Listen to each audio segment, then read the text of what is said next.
Hi everyone. This video is the first of 3 videos on what I would call the fun stuff of CSS. It's the style properties that you can apply to make your HTML content look pretty. This video is going to cover typography. And I'd like to start by talking a little bit about the murky world of web typography. Web typography is not as simple and easy as typography in a graphic design program on your computer or a word processor. And that's because web typography relies on the fonts that are on users' computers, as well as a part of the browsers that the users are using. So browsers come with certain built-in fonts, as do different computers. And if you specify a certain font via CSS, and then a user accesses your website, it relies upon them having that particular font to display it. So when you are specifying fonts, you have to be very, very careful about what fonts you're using and what you can expect users to have. And I'll get into more of the specifics with that later. But that's the primary reason why web typography can be a little bit complicated at times. So let's start by looking at how to specify typeface or font in CSS. And that is done with the font family property. So I'm going to do this here for my H1. And as you remember from the syntax, it's a 2-word property, therefore it has a hyphen between the 2 words. And there's several different ways you can specify font family. So you can specify a specific font such as Arial, or you can specify a generic font family such as sans serif. The syntax for these is that any specific font that is a single word does not need quotation marks and is going to be capitalized. So Arial is a good example here. Verdana is another good example. If, however, it has multiple words within it, it needs double quotation marks around it, such as Comic Sans MS. Generic font families, on the other hand, are lowercase, and if they have multiple words, they have a hyphen between them. So you have serif, sans serif, monospace, cursive, and fantasy. Those are the only generic font families, and those will depend upon the individual browser as to what they actually display, as well as the individual machine and what fonts they have on them. But it will default back to some sort of serif, sans serif, monospace, cursive, or fantasy, which is very rarely used. It's pretty much just decorative typefaces.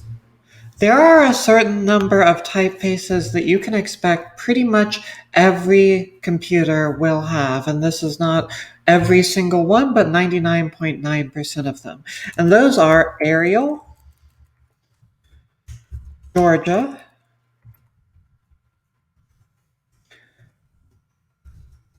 Lucida Sans or Lucida Grand, Palatino, Tahoma, Times New Roman,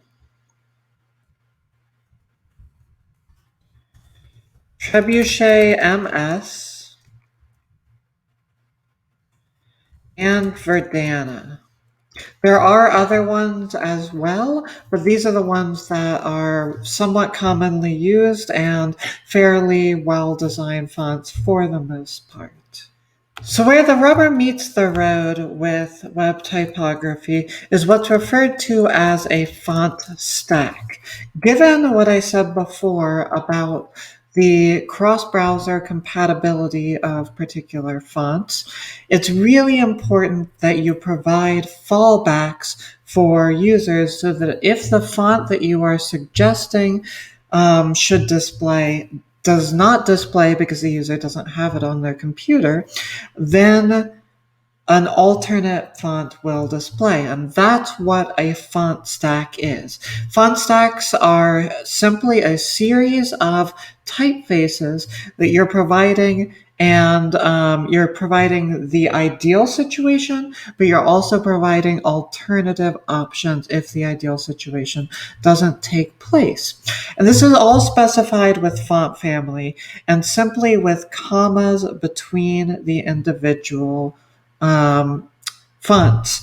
So what you want to do with this is you want to specify your ideal situation.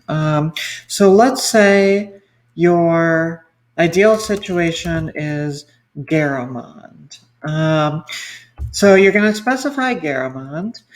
You might also specify in quotation marks Adobe Garamond because sometimes the same typeface has a couple different names depending on Mac versus PC, as well as even within Mac and PC. And then you're going to specify alternative options that look as close as possible to Garamond so that your typography can look similar across different devices.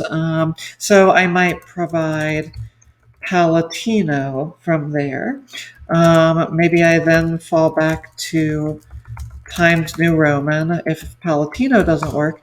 And finally, you want to end with a generic font family that is the generic font family of the ideal situation. So the way this reads is try for Garamond. If that doesn't work, try for Adobe Garamond.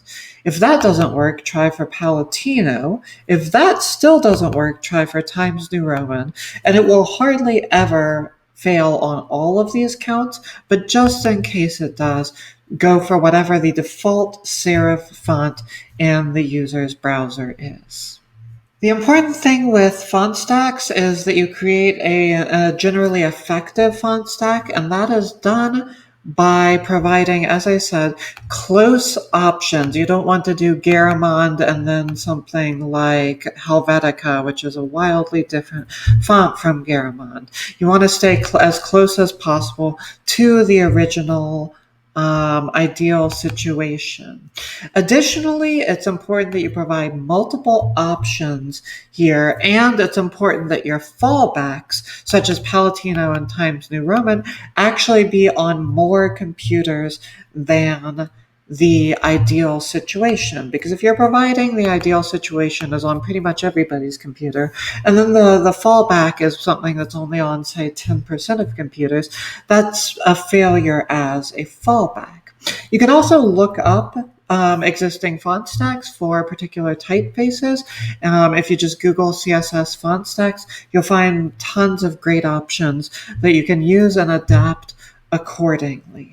Specifying typeface does not end at font stacks, though. You can import typefaces into the browser. Particularly what will happen if you do this is that particular font will be temporarily downloaded to the user's device and then will display accordingly within the browser. This is done via a complete rule set actually, that is done with at font face. This goes in the same spot as a selector, but it is an at import, so it's not actually a selector. And at font face imports will import a particular typeface into your browser so that viewers can use it. So this is done via font family, and then you specify the name of the font. And then src, URL, and then in single quotation marks, you would point to the directory of that particular font file. And this will import the actual font file. And usually, as with video and audio, you want to provide multiple different file formats because different browsers support, say, OTF versus TTF versus WAF and some of the other font file types. And then once you've specified this, I could go in here and say font family, name of font, and because I've called it here and imported it, it will then show up with this right here. As with font stacks, though, you want to provide at least one fallback. So at the very least, you want to provide a generic fallback here. So it's font family and whatever you've imported, comma, and the generic font family there. At font face imports are somewhat tricky for beginners to practice, which is why I suggest using one of many different resources out there that will do a lot of the code work for you. The first resource I'm going to suggest is fontsquirrel.com, and FontSquirrel does an excellent job of providing you with all the code that you will need to do an font face import. So when you download a particular font face from FontSquirrel, you have the option to get all of the code and all of the necessary files for multiple different file formats and an font face import. Another option for you is google.com/fonts, and like FontSquirrel, they will provide you with the necessary code to import their fonts. In the case of Google Fonts, they actually host CSS files for each of the fonts that you can simply call with a link tag in your HTML. And you can combine multiple fonts together into a single CSS file that you can call via that link tag. So Google Fonts is really easy. You basically just use one line of code in your HTML, and from there it takes care of everything else. @FontFace can also be used to import icon fonts, which allow you to specify icons, basically small images, via type. So you can insert any given icon with an icon font, such as, say, a home icon or an open a new tab icon or social media icons. And the beauty of an icon font is that you can style the type of the icon font exactly the same way you can style everything else with typography. So you can change the size of it, you can change the color, you can give it a variety of different spacing or other type styles, basically everything you're going to be learning in this video. There are two other major type properties other than font family, and those are font size and font weight. And size changes the size of your text, and it can be set in several different ways. So the first way that's fairly common is with pixels, which are px after a number, no space between them. And that will set the pixel size of your type. One thing to note is that pixels are not the same thing as points. So if you're primarily used to doing typography in, say, a word processor, you're used to point values, which are a little larger than pixel values. So you need to adjust accordingly. So you see 18 pixels is actually quite small on the screen. So for a header, we might actually be looking much more in the range of, let's say, 48 pixels or 36 pixels. You can also set with percentages, which will take your base font size and it will increase this amount based on that. Percentages are a little tricky because you have to understand the base font size. And so let's say I have set on the complete body a font size of 20 pixels. That means that my entire document is going to start at 20 pixels, and if I use percentages, it's going to go up from that 20 pixels. In this case, 150% would be 30 pixels. But you can see if I do 30 pixels, it's the same size as 150%. So the other option for font size is EMs, and these are a unit of measurement equal to the current font size. So one EM will start at whatever the current font size is, which is 20 pixels. 2EM is going to do 40 pixels. 1.5 EM is going to do basically 150%, which you've already seen. So EMs operate very, very similarly to percentages, and they're a very common unit of measurement. I use EMs pretty extensively in doing my typographic styles. Font weight is pretty straightforward, and it will change the weight of your font.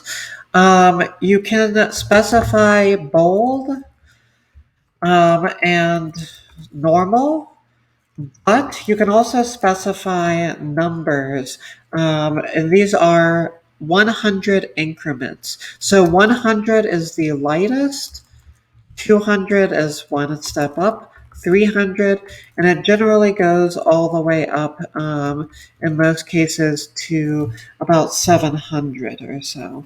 And for most fonts, about 300, 400, 500 is the base font size, and not every font has 7 steps. These would be equivalent to an extra light, a light, a normal, a semi-bold, a bold, a black, and not every typeface has all of these different options within them. So it will default to the nearest one of these that it does have if you specify via this method. So you see, for instance, Garamond doesn't really have anything between 300 or 100 and 400. Those show up identically. But if I do 500, it's going to show up the same way. 600 will display as bold, because basically Garamond just has a regular and a bold here. So I'm not really doing much with that one, but if you have a bunch of different variations of weights on a font, you can use those 100 increments to target those different weights. And if you're using something like Google Fonts, they will tell you what the 100 increments are for that particular font. There are a ton of other typography properties, and I'll go over those really quickly now. Font style is going to do things like italics. Font variant pretty much only does small caps. Text decoration handles underline. You can also do text decoration none to remove underlines, such as on hyperlinks in your navigation menu if you want to remove the underlining. Text transform allows you to tell the type to go all uppercase or all lowercase.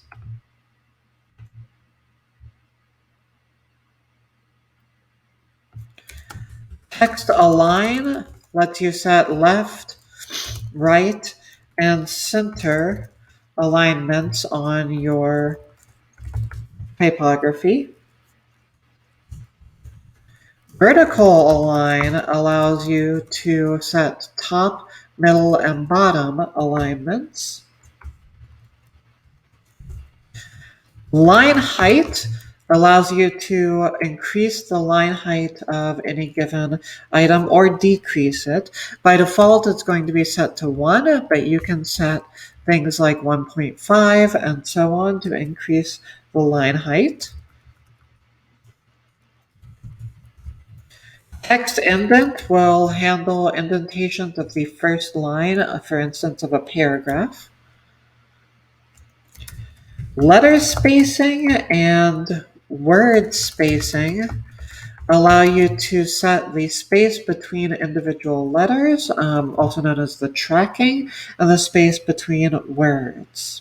Finally, let's look at how to style typography within a list. The important thing with lists is that you can control entirely what's displaying on the side of the individual list items. So by default, an ordered list like this is going to display with Arabic numerals, and an unordered list is going to display with circular bullets. But you can change these via list style type. And for instance, if I wanted uppercase Roman numerals, I can do upper Roman, or lowercase Roman numerals, I can do lower Roman. If, however, I change this to an unordered list,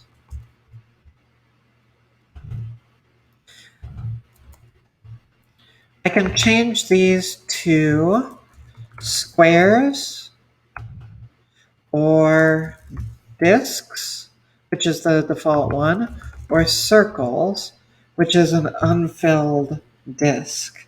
There's also other options, but these are kind of the most commonly used ones. You can also specify custom bullets via list style image, and then you can set a URL on there with a directory to an image file that will display as your bullet here if you want to do like a very small PNG file or JPEG or other file that you want to display as the bullets, then you just do that through list style image and you can do a custom bullet. That covers everything you need to know with typography. The next video is going to go into color. Thanks for watching.